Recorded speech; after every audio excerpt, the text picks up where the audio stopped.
ৰাজীৱ ব্ৰহ্ম ডাঙৰীয়াই যিজনে লাফিকলৰ হত্যাৰ ক্ষেত্ৰত তেখেতৰ সহযোগ আছিল মই ইমান দিনে কোৱা নাই পৃথিৱীৰ বানপানীতকে ভয়াবহ সমস্যা হৈছে অসমৰ কোচ ৰাজবংশী আদি কৰি 6 জনগোষ্ঠীৰ জনজাতিকৰণৰ সমস্যা नाथाय बे लेटारखौ क'क्राझारनिफ्राय थांनो नांगौ नाथाय फैदों अबेनिफ्राय काहिलिपारा गुवाहाटीनिफ्राय बे लेटारा क'क्राझारनिफ्राय थांनांगौ क'क्राझारनि बिटिसि एडुकेसन डाइरेक्टरनिफ्राय थांनो नांगौ बुरखांजोबलांसिगोन आरो फारि फारिनो मोनसेनि उनाव मोनसे बुरखांगासिनो दङ बुरखांलांबाय थागोन आरोना दा जों बिदिजों मारै जानो जोंनि खौसे गैयैनि थाखायनो नैबेफोर जिनिसा दिनै बुरखांजागासिनो दं रफिकुल हुसैन बेखौ सोर बुरखांदों गावथारदों होननानै सोर बुंदों आरो डाइरेक्ट नाम थांखिनानै बुंदों सोर बुंदों रुपम रायआ राजीब बांगालखौ बे जाबाय मोनसे खोथा आं बेनि सायाव बारा जेबो बुंला नोंथांमोनानो बिजिर आरोना जों बर'फोरखौ गावजों गाव खौसे गैयैनि थाखायनो बिसिबां नाख्रेबनो नागिरगासिनो दङ बे नङा आरो दिनै नोङो राजबंशीफ्रा एकदम अर जोंखांफिनलायबाय आरो मा होनबावनो एकदम प्रब्लेम आरो नैबे बिपिएफ सरकाराव आरोना दाखालि मानसि बुथारलांबाय नों कारिगावनि जाथायनिफ्राय लानानै कारिगावआवबो नों मानसि बुथारबाय आरो ओरै नोङो सफारि किलारबो फैलायलायबाय आरो नै दाखालि मानसि गावथारबाय आरो दिनै मानसि दानख्लानानै बिजिनायाव बुथारलायबाय बेफोर जिनिसा ओरैबायदि आरोना दा मा होनबावनो बेफोर गासिबो बुला जोंनि दैदेनगिरिफोरनिनो आरोना जोङो खौसे गोरोबलायनाय गैयैनि थाखायनो आरोना दा आंथ' बेखौसो बुंनो सानगोन आरोना दा जायखिजाया कास्टमाबो नैबे माखासे खोथा बुंदों नोंथांमोना खोनासंबानो जाबाय नोंथांमोननि खुगाजोंनो आं बुंथ'ला आं ओरैबायदि बेस्थ' आरो टाइमानो गैया एकदमबारे मा बेस्थ' जादों सोरबा मिथिबाय सोरबा मिथियाखै आरो उननि समाव मिथिनांगौ टाइम जायोब्ला खोन्थागोन आरोना दा नोंथांमोना नायलांबानो जाबाय भिडिअखौ आं बिराद टाइम होनो हाया जादों दे आरो फारसेथिं जोंना इउपिपिएलनि गायसनथि सान आरोना फाउन्डेसन डे दा बे फालिदों आं थांनो हायाखिसै बेयावबो जायखिया दे ৰাজীৱ ব্ৰহ্ম ডাঙৰীয়াই যিজনে লাফিকলৰ হত্যাৰ ক্ষেত্ৰত তেখেতৰ সহযোগ আছিল মই ইমান দিনে কোৱা নাই পৃথিৱীৰ যে লাফিকুল ইছলামৰ লগত বা লাফিকুল ইছলামৰ হত্যাকাৰীৰ লগত জড়িত যে ৰাজীৱ বাঙাল আছে তেখেতে কোৱাৰ দৰে গতিকে তেখেতৰ প্ৰতি আমাৰ এটা বিশ্বাস আছে যে তেখেতে কোৱা কথাখিনি সত্য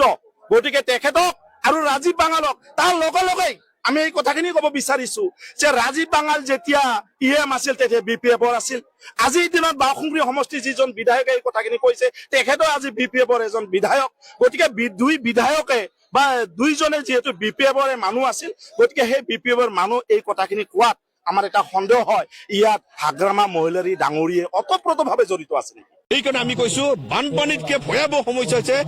অসমৰ কোচ ৰাজবংশী আদি কৰি 6 জনগোষ্ঠীৰ জনজাতিকৰণৰ সমস্যা কি আজি শিৱসাগৰত বানপানী হৈছে আপোনালোকে সকলোৱে গম পায় আমি বৰমাহত দুখ পাইছো অন্তৰে কান্দিছে কিন্তু এই বানপানী 15-20 দিন পিছত কিন্তু শুকাই যাব কিন্তু আজি কোচ ৰাজবংশীকে আদি কৰি আমি যি জনজাতিকৰণ বিচাৰিছো কিহৰ কাৰণে বিচাৰি আছো আমি আজি আগ্ৰাসনৰ বলি হৈ পৰিছো আজি আমাৰ ভাষা কলা কৃষ্টি সংস্কৃতি ভূমি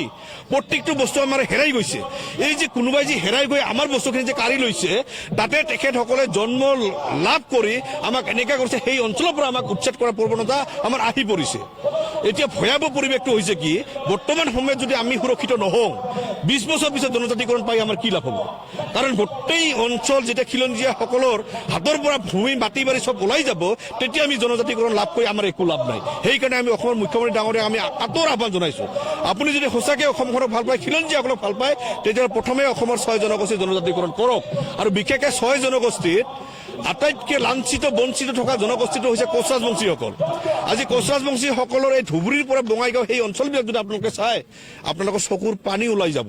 আজি আই মাতৃসকলৰ ঘৰৰ পৰা যেতিয়া স্কুলত যায় কলেজত যায় সুস্থভাৱে আহিব পাৰে নে নাই তেওঁৰ মা আৰু দেউতাৰ মনত বুকখন কান্দি থাকে তেনেকুৱা এটা পৰিৱেশৰ আমি জীৱন নিৰ্বাহ কৰি আছো কিন্তু আমি দেখিবলৈ পাইছো কেৱল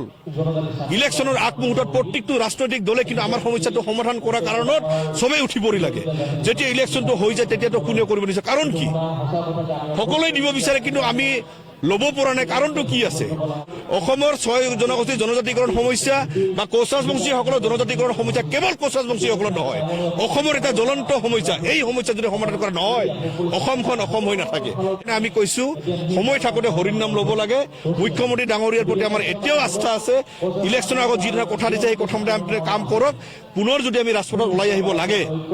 তেতিয়াহ'লে কিন্তু এইবাৰ অসমত ৰাজনৈতিক প্ৰেক্ষাপট কিন্তু পৰিৱৰ্তন হৈ পৰিব তেতিয়া আৰু আমাক যাতে যিকোনো ক্ষেত্ৰত আমাক যাতে অপৰাধমূলক যিকোনো কথা যাতে নকয় তাৰ কাৰণে আমি আহ্বান জনাইছো চাওক আমাৰ এটা কথা আমি আজি আক্ৰাছো 36তম প্ৰতিষ্ঠা দিৱস আমি পালন কৰিছো আগত আমি দেখিবলৈ পাইছো আমাৰ ৰাজনৈতিক ডিস্পুট আমাৰ ক'ব লগা মানুহ নাথাকাৰ কাৰণত আজি হিমন্ত বিশ্ব শৰ্মাৰ বা মুখ্যমন্ত্ৰীৰ ওচৰত কাণত একেলগে মানে কথা ক'ব পৰা আমাৰ মানুহ নাথাকাৰ কাৰণত আমি কোচ ৰাজবংশী ৰাইজে একত্ৰিত হৈ আমাৰ জনপ্ৰতিনিধি 10জনকে আমি জিকাই বিধানসভাত পঠাই দিয়া হৈছে এইবাৰ যদি বিধানসভাত গৈ তেখেতসকলে যদি কেৱল এচি ৰুমত বহি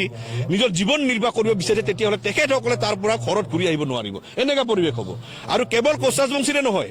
6 জনগোষ্ঠীৰ 35% এইবাৰ 6 জনগোষ্ঠীৰ নেতৃত্ব বিধানসভাত আছে ইয়াত মন্ত্ৰী আছে বিধায়ক আছে এমপি আছে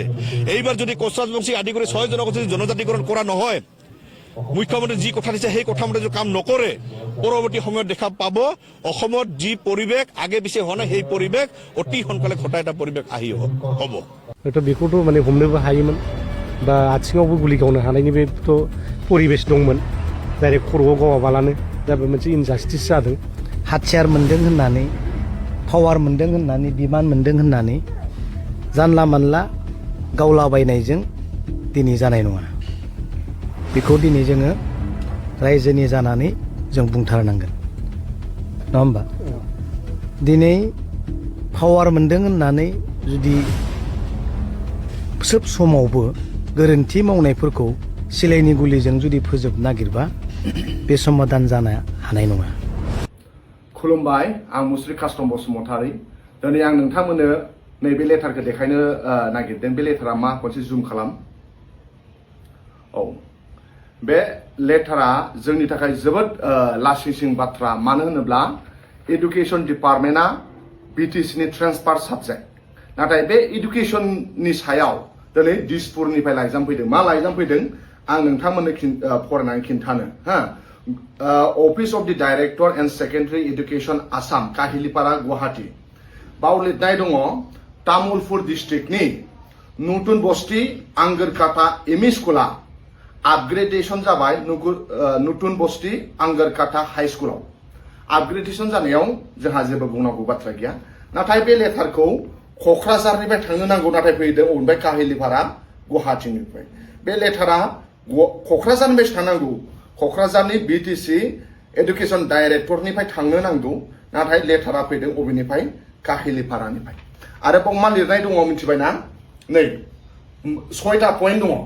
There should not be any amalgamation proposal. There should be minimum 2 additional classroom available. The school must have minimum 5 teachers having graduate degree in science and arts. No new post shall be created for the purpose. No financial grants shall be provided for upgradation school. Be school आव कुनु post गोदान post create जानाय नङानो आरो जेबो financial बो हरनाय नङानो दा जोंहा बुंनांगौ बाथ्राया बेसो जे जों जे बुंबाय थायो जोंनि 16टा डिपार्टमेन्टखौ लांफिनबाय होननाया नै दिनै प्रमाण जे बिटिसि आव एडुकेशन डिपार्टमेन्टआ ट्रेन्सफार साबजेक्ट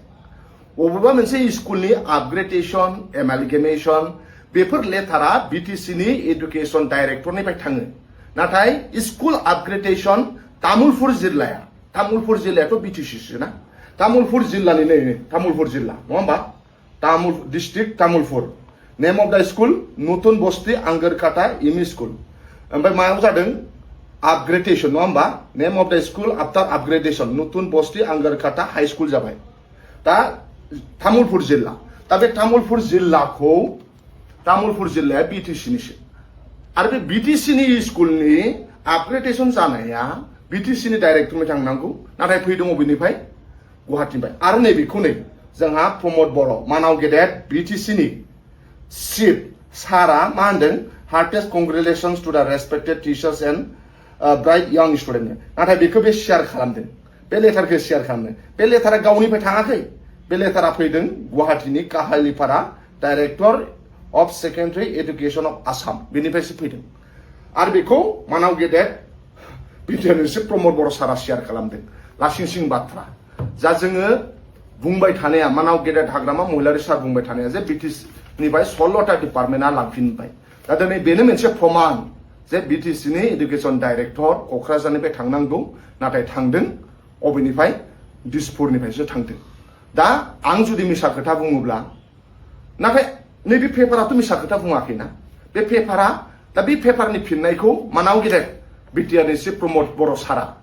मानो थाखाय क'क्राझारनिफ्राय थाङासै बे लेटारा मानो क'क्राझारनि एडुकेसन डिपार्टमेन्टनिफ्राय थाङासै मानो दिसपुरनिफ्राय फैखौ बिनि फिननायखौ इउपिपिएलनि लिडार बिथांमोनहा माबादि होयो 16टा डिपार्टमेन्टआ जे थांमारबाय बेनो प्रुफ ना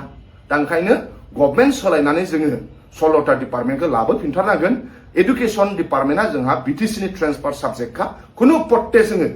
एडुकेसन डिपार्टमेन्टखौ दिसपुरनो गथायफिननो हाया गोजोन्थों